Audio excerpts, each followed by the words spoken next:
YouTube, y'all? We come with Dead Man Riddle that still hunts the police. Well, my bad, the FBI. But look, man, I've been gone. Look. I've been gone. I've been gone for like 2-3 days. It's the longest I ever been gone. Look. I miss y'all. Look. We gonna try to bypass that. I've been busy. I've been working. Look. If I'm not on YouTube, I'm working. I'm not just bullshit. I'm not just like out here having fun. Like I'm out here making business moves. Look. Hey, y'all gonna see everything I've been doing. I love y'all. I hope y'all been staying focused on yourself. But nigga, we almost at 400, bro. We almost at 400. 400. Oh yeah, you also see I took the hair down. I'm looking like a snack. Oh man, I might be top two, 3, maybe on YouTube right now. No cap. Nobody. Who's stopping me? Nobody. But look, it's just the confidence. Look, if you want to make it in life, you gotta have confidence. Anything you do. Like right now, I'm doing YouTube. I feel like right now, I might say I'm top 20, top 100 on YouTube. I can't lie. Look. I ain't even been on YouTube for like a year. I ain't even been on YouTube for a year. But look. I'm still top 100, top 50. It's all about the mindset. But look, let's go ahead to the video. Welcome new subscribers, new people. Look, if you're new, hit the subscribe button. It's right there. It's right. Well, we almost at 400. Come on now, please. Don't make me get on my hands and knees. Whoa, hey yo, let's go ahead and get to the video. Know that the FBI has a world-class code-breaking team. Basically, their job is to decode any encrypted Also, evidence. I'm busy right now.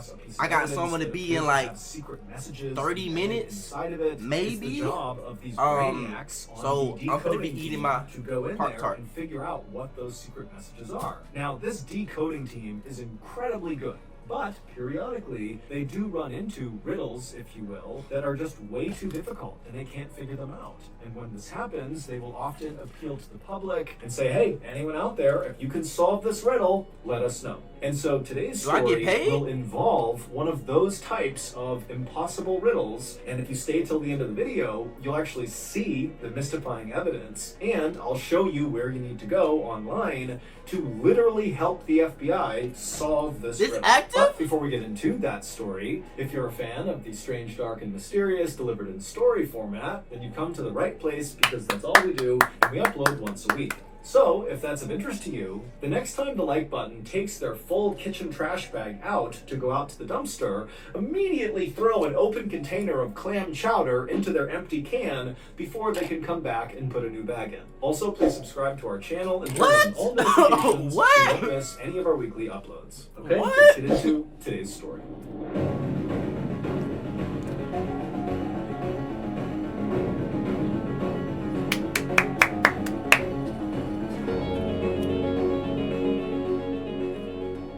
At around 5 o'clock in the evening on June 25th, 1999, a man named Ricky McCormick stumbled in... Is that my dad? Hold up. I'm trying to make the same face. That nigga look just like me. Hold up. Hell nah. What the fuck was that? Oh, hell no. I'm starting the video. Hell no. Into an emergency room y'all heard in that? Missouri with his hand over his chest, complaining that he couldn't breathe. He said he had asthma, and earlier that day he had been cutting the grass, and so maybe that had caused a flare-up. But either way, here he was in a lot of discomfort saying, I need help. Ricky was 41 years old, and for his whole life, he had had heart and lung problems, and so him arriving in this state in the ER was actually not all that uncommon for him. And so this hospital did what they did with anyone who came in complaining that they couldn't breathe.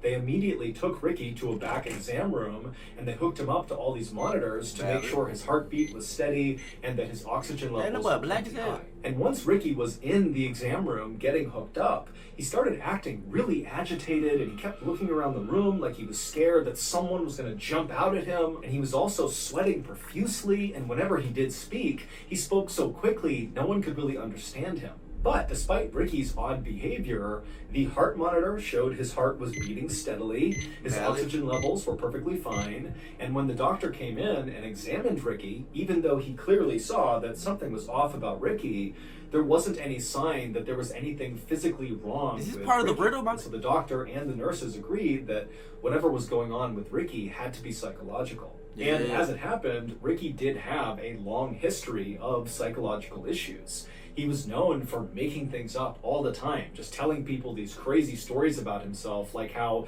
he was this talented singer and he was about to go on tour, or that he was actually a prince, or that he was studying to be a doctor. I mean, things that nobody thought was true, but Ricky would say, damn, not even the this doctor is just one? common That's knowledge. tough. This is who I am. And so Ricky's family, for the longest time, had just assumed that Ricky was either bipolar or maybe schizophrenic. Those are both serious mental health disorders that totally disrupt normal thinking. But Ricky, despite being encouraged by his friends and family to go get help, never got help for any of his psychological issues. And so Ricky's life had kind of gone off the rails. He had dropped out of high school and not gone back to any sort of schooling, and he had spent some time in jail. Now, Ricky was living in a low-income, very dangerous part of St. Louis, which is a big Midwestern city on the Mississippi River that in 1999 had a very serious issue with gang violence. Ricky absolutely hated it there, but he had no way to actually leave St. Louis. In fact, that's a lie. Get your bag up. Nigga, you in the street? Get your bag up. Look. If you out here and you not, if you're not where you want to be, get your bag up. What the? Look. Stack your money, stack your bread. Get to where you need to be. Look, get your bag up. Talk about, hey, there was no. Yes, there was.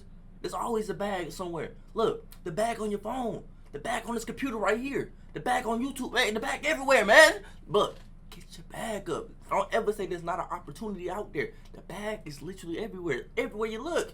Look, I know people. Look, you can sell your body for a bag. I'm not telling you to do it. Don't do that. Look. Don't do that. Unless that's your profession. Hey. Shout out to you, but hey. In fact, Ricky didn't even have his own place. He bounced around from his mother's place, his aunt's place, and his girlfriend's place. Ricky did work, He had a girl? but the work was very sporadic, and it was for the most part just night shifts for random odd jobs. And when Ricky was actually working, he really just spent his time chain-smoking cigarettes and drinking literally gallons of coffee. Back at the ER, Ricky, who was still in the exam room, had only been there for less than an hour when the doctor came back in and told Ricky that he was okay and he was going to be discharged. Now, Ricky immediately said, no, I have to be here tonight. I need to stay here. You need to admit me. But the doctor just kind of ignored what he said and handed him the discharge paperwork. Dang. 15 minutes later, when a nurse came back into the exam room to get this paperwork from Ricky, she would walk in and see Ricky still sitting on the exam bed, kind of fidgeting around, looking down at this paperwork on his lap that immediately she saw he had not filled out. He had just signed his name at the bottom. And when she walked in, Ricky looked up at her and he kind of shrugged his shoulders and looked at her and was like, I don't know how to read or write. Can you help me? And so the nurse immediately felt bad for Ricky. I mean, he's got dirty clothes on. He looks thin and frail. He's clearly very down on his luck. There's some issues happening with this guy. Let him stay. And he can't even fill out his discharge paperwork. And so she said, no problem. She sat down with him. And together, they filled out his paperwork. Bro, they don't want to see my boy Ricky win, bro. When she walked him out of the exam room back to the front of the hospital, Ricky turned to her and said, instead of going home, can you just let me stay here in the lobby just for tonight? And this nurse, who knew she was not allowed to do this, she looked around and saw it was not a busy night there. And so she said, okay, as long as you don't bother anyone, you can stay here.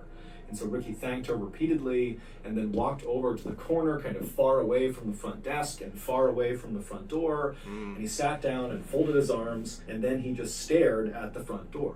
And so this nurse assumed that Ricky actually must be homeless, especially based on, how... Hell nah, bro. He asked him just to stay one night. Somebody's out to get this nigga, man. Wait. Look. Bro, just one night? Like, he begging to look at the front door? Bro, is this part of the riddle? Because I solved it. He came in and how he was acting. And so she figured, he needs a place that's warm to stay tonight. And so the nurse went back to her station. And over the course of the next several hours, she would periodically look out into the lobby, expecting to see Ricky kind of curled up asleep in the corner. But every time she looked out there, Ricky was still sitting upright, arms folded, staring at the front door of the hospital as if he was expecting someone to come in at any moment and he needed to be ready. And so she thought this was unusual, but she decided not to intervene. She just let him sit there and do his thing. Later that morning at 11:30 a.m., when the nice nurse who had allowed Ricky to stay in the lobby was leaving her shift, another crew of nurses came in, and right away they noticed Ricky was just sitting in the corner for no apparent reason. And when they walked up to him to ask if he was okay, what are you doing here? What can we do for you? Ricky, instead of trying to talk to any of these nurses, just got up and walked out of the hospital. After leaving the hospital, Ricky walked to a nearby payphone and called his girlfriend, Sandy. And when Sandy picked up the phone, she immediately recognized her boyfriend's very familiar voice, but she also picked up that he sounded really tired and kind of out of it. And so when she asked him, are you okay? What's going on?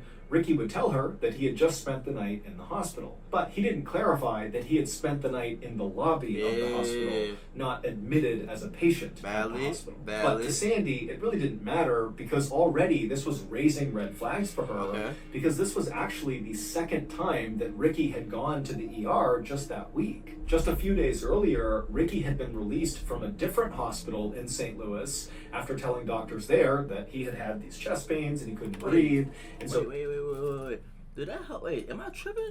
Is that a tennis court type of fucking what the? This is kind of nice. Maybe that no. That's definitely a tennis court. I was like, what the hell? Man, I need some basketball courts, bro. I'm not just saying that because I'm black. Nah. Let me stop lying. I am. He had had these chest pains, he couldn't breathe, and so he had been admitted for a couple of days, but ultimately they determined that there really was nothing wrong with him, and they too believed whatever was happening with him had to be psychological, and so he had been released. Additionally, Sandy had been growing increasingly worried about Ricky because over the last several weeks, Ricky had begun acting really paranoid, to the point where anytime he was in her apartment and somebody outside the apartment just walked down the hallway, Ricky would jump as if he was worried whoever was out there was going to barge in at any moment. But whenever Sandy asked Ricky, what's going on? Why are you so paranoid? He refused to elaborate. So, feeling very concerned about Ricky, on this phone call, Sandy would say to Ricky, please come to my apartment and let me take care of you. If you're not feeling well, I'll make you feel better. Please come to my apartment right now. But Ricky said no, he did not want to go to Sandy's apartment. He told her instead he was going to walk to a nearby gas station to get a bite to eat, and then afterwards he would give Sandy a call. And so the two of them agreed to this plan. He never made the call.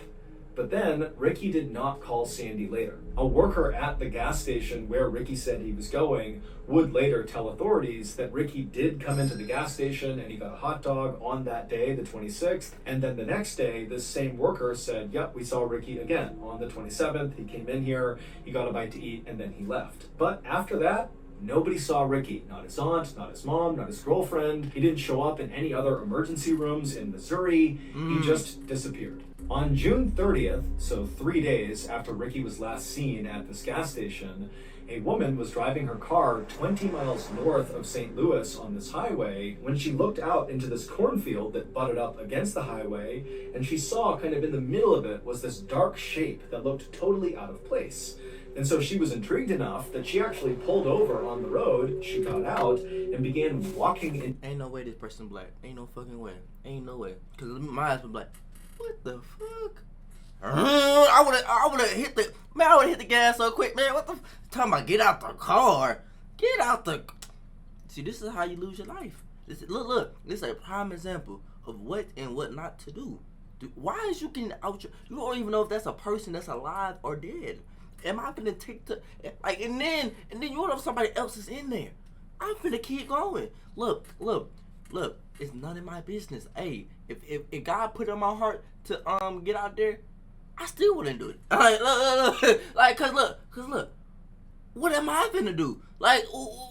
Into this cornfield to see what this thing was. And when she got up to this thing and saw what it was, she froze in horror, and then she screamed, turned around, and ran back to her car, and she flew to the nearest gas station. That's your fault. She grabbed the payphone, and she called 911. That is your fault. When the police arrived at this cornfield, they too walked out towards this dark thing, and then finally they saw what this thing was that had scared this woman.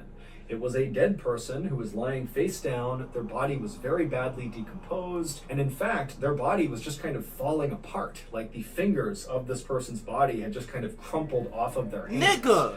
Now, I don't based need to on know all what these this details. person I was just ate a wearing, Pop-Tart. they appeared to be male, but there was no way to tell how this person died or really how long they had been dead for. But despite the advanced decomposition, authorities were able to get a good fingerprint, and it would turn out that this body belonged to Ricky McCormick. Damn, The day Ricky. after Ricky's body was found, the police would come out and say they were treating his death as a homicide. This area along this highway in this cornfield was actually a fairly common place for murderers to dump their victims. And it was very unlikely that Ricky had gotten there by himself. He didn't have a car. In fact, he didn't even have a driver's license. There was no public transportation that could have brought him to this spot. And if Ricky had decided to walk to this area for some reason, it was a solid 15 miles from where he lived and worked. Also, Ricky's body was way too decomposed relative to when he had last been seen alive, just 3 days earlier. And so there was a theory that perhaps he was killed somewhere else and then kept indoors in heat, and that had accelerated his decomposition, and that at some point whoever had killed him had moved his body and dumped it in this cornfield. And so on that first day of the homicide investigation, July 1st, the police put 18 detectives, so a ton of detectives, on this case, and they also appealed to the public to come forward if you had any information about what could have happened to Ricky McCormick. But just a day later, on July 2nd, the police came out and made an announcement that, after looking at all the evidence and looking at Ricky's body again, it did not appear, in fact, that he had been murdered, but instead he must have died of natural causes. This is a guy that had lung and heart problems, and so that is likely what killed him. Case closed. And so after this announcement, all of the evidence in Ricky's case was bundled up, put into storage, and people just kind of forgot about it. Wow. 6 months later, the Federal Bureau of Investigation, the FBI, got a tip that involved Ricky McCormick. They were working on a case in St. Louis, Missouri about this major drug dealer who apparently was ordering hits on his rivals, and a confidential informant came forward and told the FBI that this guy, Ricky McCormick, had gotten wrapped up with this major drug dealer. But they didn't really know what role Ricky was playing with this drug dealer. It was just kind of a rumor on the street that, Ricky was involved somehow. This did not make any sense to the FBI because they're thinking, why would this big-time drug dealer who really was a mover and shaker in St. Louis get involved with this guy, Ricky McCormick, who was obviously deeply mentally ill and borderline homeless? I mean, what role could Ricky play for this drug dealer? But the FBI still did follow up on this tip. You don't see Ricky coming. And when they spoke to the local police who had investigated Ricky's death, they got Ricky's file, which meant they got all of the evidence, and immediately the FBI realized the local police had overlooked a very strange piece of evidence found in Ricky's pocket. This strange evidence was quickly sent to FBI headquarters in Quantico, Virginia, and it landed on the desk of a forensic analyst named Dan Olson. Dan was relatively new to the FBI, but he was highly disciplined and very methodical. And so when he received this piece of evidence, he got to work right away trying to figure out what it was, what it meant in relationship to Ricky and this drug dealer, and maybe does it answer the question of how these people are connected. But despite his best efforts and calling in the experts and using every computer program to analyze this evidence, he just could not figure out what it meant. At the same time that Dan was doing this, the big drug dealer who was the target of that big FBI investigation in St. Louis was arrested on gun and drug charges, and so the big case was now over. And suddenly, trying to figure out what connection Ricky McCormick had to this drug dealer was kind of irrelevant because the drug dealer was behind bars and Ricky was already dead. And so the FBI kind of put a pause on trying to figure out what this evidence was. Perfect and worst time. And so Dan, even though he was really curious now, he was fully invested in trying to figure out what this thing was. Keep going. He realized he had to give it up too and move on to something else. And so the strange evidence went back into storage, and once again, everyone just kind of moved on from Ricky McCormick. But Dan never really forgot about this mystifying piece of evidence. It was always in the back of his mind. 22 years later, Dan Olson had now become very senior at the FBI. He was actually in charge of their cryptanalysis and racketeering unit. Basically, he was in charge of the people at the FBI who specialized in code breaking, meaning they were the people that would pull any sort of secret messages embedded inside of evidence. That's fire. And so at some point, after taking over this unit, Dan pulled out of storage this strange piece of evidence connected to Ricky McCormick. Yeah. And he said, you know what? I just need to know what this means. I have to figure it out. I've never been able to. It's haunted me ever since. And so Dan went public. He went to the media and he asked the world to take a look at this mystifying piece of evidence. Let me see it. Let me come see it. forward if you have any idea. I might be what able to it break the means. code. When Ricky was discovered in that cornfield, the local police quickly emptied his pockets. Okay. And in his pants pocket were 2 documents that contained an incredibly complex cipher or code. It was basically 30 lines on each piece of paper. Okay. Alright, y'all. Let's really solve this case right here, y'all.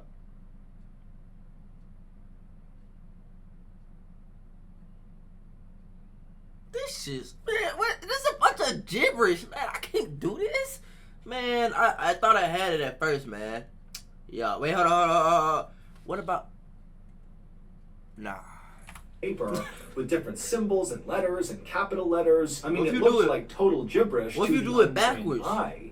But to people like Dan and his code breaking team, these symbols and letters could mean there was a secret message hidden inside of these documents if you could break the code system. Yeah, like what if you But like of course, no pick one the could letter- ever like, break that pick code. the, so how in the world does the a guy darker like letters Ricky, backwards? who is basically functionally illiterate and can only write his name, he's clearly mentally ill and he's not really in touch with reality all the time, how does a guy like that come to be in possession of these complex ciphers?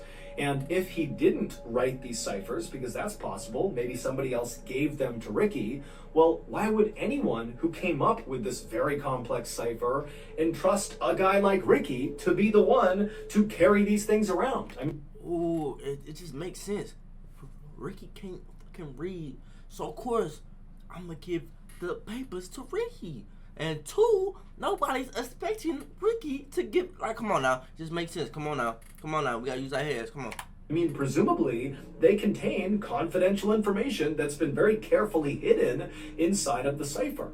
And so why give it to Ricky? He's such a liability. And also, Exactly. what happened to Ricky in that cornfield? I mean, we don't even know how he got there. We don't know how he was killed. All we know is that he had these ciphers in his pocket when he was found. And so many people believe, including law enforcement, that the answer to, what happened to Ricky and what was his connection to this drug lord in St. Louis, if any, or, what was he up to, will all be solved if we can just figure out what these 2 ciphers mean. But as of right now, no one has solved the riddle of what these 2 ciphers mean. All we know is that Ricky McCormick, a couple of weeks before he died, became increasingly paranoid and was so scared of someone or something that he was likely running into these hospitals just to hide out. But eventually, whoever or whatever Ricky was scared of very likely caught up to him and killed him. But until we crack these ciphers, we very likely will have no idea what actually happened to Ricky McCormick. Tough. Today, the FBI has set up a special website where you can look at these 2 ciphers that Ricky had in his pocket, and if you're able to crack them, because someone's going to eventually, you can tell the FBI through this website and potentially help solve Ricky's murder. To go to this FBI. Alright, bro. Like, one more time, bro. Okay.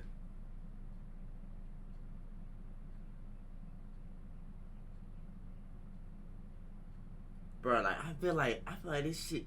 Like maybe if you read it backwards, like y'all see how it certain like words like darker than the other ones. Like maybe that got to do with something. I don't know, man. Look. I cannot solve this because you know what? One, I'm black, so. Bro, I stay using that excuse, bro. Nah. This shit, I feel like this don't even got nothing to do with the case for real. I'm not even gonna lie. This don't got nothing to do with the case. website. Click the link in the description below. Oh, that's it? Dang. Well, if y'all think y'all can solve this, look. Just know.